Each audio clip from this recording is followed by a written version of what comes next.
धन्य धन्य सद्गुरु सुखद महिमा कहीं न जाए। जो कुछ कहूँ तुम्हारी कृपा मुते कछ न बसा। साधु संजन संत जन सिर पर राखूं जान। जो बैठे सत्संग में सबको प्रणाम। सामवेद समादरण्य संजन वृंदादरण्य धर्मशिला भक्ति मती माताएं बहनों सत्संग स्थल पर उपस्थित छप्पनों कोटि सिंह देवतागण को कोटि कोटि नमन। अव्यक्त में प्राण प्रिय जगेश्वर अनंत विभूषित अखिल निखिल ब्राह्मण के रचयिता कन कन में व्याप्त महाराज गुरु महाराज के पावन पवित्र चरण में कोट सा नमन। मंचासीन पूज्य आनंद स्वरूप जी महाराज आपके चरणों में कोटि कोटि नमन। साथ ही साथ मुद मंगल में सब समाज के चरणों में कोटि कोटि नमन। अभी हम लोग रामचरितमानस अरण्य कांड से पाठ सुन रहे थे। प्रथम भगत संत अनुकर संगा, दूसरी रति मम कथा प्रसंगा, तीसर भगति अमान, चौथी भगति मम गुणगना, करई कपट तजी ज्ञान। सदा सतगुरु को जो भजते रहेंगे तो संसार सागर से निश्चय तरेंगे। घट ही में अपने अलख को लखेंगे, जो अंतर के पथ में ही चलते रहेंगे। मति भ्रम न होगा तो बुद्धि में पड़कर, जो सत्संग रथ से गुजरते रहेंगे। कहे आत्मा राम न मन की व्यथा हो, जो अपनी बड़ाई से डरते रहेंगे। मुझे स्वामी आनंद स्वरूप जी महाराज बार बार मंच के माध्यम से कहते हैं, प्रापत पूत परापत घोरा ना ढेर को थोरो थोड़ा। कहने का मतलब बीज कहीं जाता नहीं है। हम लोग जिनके छत्र छाया में बैठे हुए हैं बड़े दयालु हैं।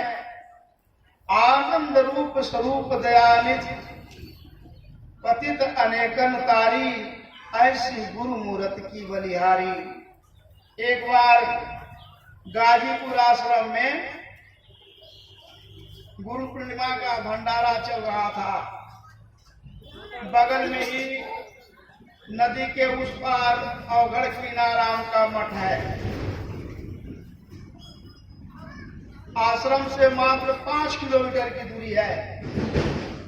वहां से एक अवघड़ आ गए और नया नया मसान यानी ताजा खोपड़ी मुर्दा का हाथ में लिए आश्रम में आए। स्वामी जी ने उनको कहा, भाई भोजन पहुंचा दीजिए इनको। कहे बाबा कोई ड्रामा मत कीजिएगा, जितना इच्छा करे भोजन कर लीजिए। हम लोग अपने मन में घृणा होते थे कि ऐसा आदमी को ऐसे महफिल में नहीं आना चाहिए। उनको खीर पूरी सब कुछ दिया गया।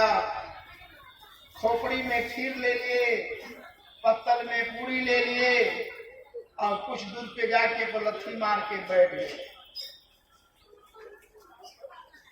हमने कहा बाबा जी जल्दी खा लीजिए और पानी आपको पिला देते हैं, फिर गंगा उस पार चले जाइए।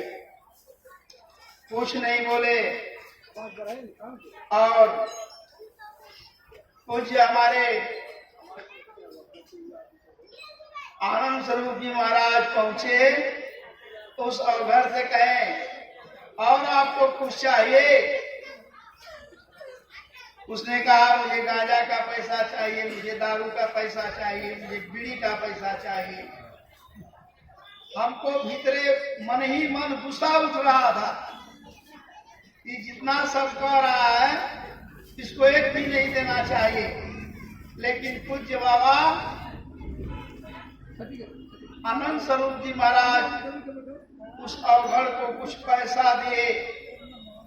हंस करके वह और कल खीर पूरी उठाया चल दिया। कहने का मतलब है यह परख सबको नहीं होती है, यह परख सबको नहीं होती है। सदगुरु जिसे मिल जाए सोई धन्य है, जगमन्य है, और सुध उसको पूजते तो आश्रम न कोई अन्य है। गुरु महाराज की बड़ी कृपा है, आप लोग बहुत बड़े भाग्यशाली हैं कि आप लोग इतना आदमी आकर के पूज्य बाबा के हर साल की, एक साल नहीं हर साल, कर बाबा कहने के भाव प्रकट किए। एक आदमी का बाबा एक बार तो भेजे थे, फिर कैसा आ गया, तो बाबा ने कहा अरे तुम 22 का न भेजे थे जी, अब तो 23 चढ़ गया। कहने का मतलब बताइए, इतना खर्चा, इतना व्यवस्था, ये किनके कृपा से? गुरु आपकी कृपा से सब काम हो रहा है, और करते हो मेरे गुरुवर, मेरा नाम हो रहा है। कहने की बात बहुत है, मैं इसी पर अपने वाणी को विराम देता हूँ। बोलिए श्री सद्गुरु महाराज की।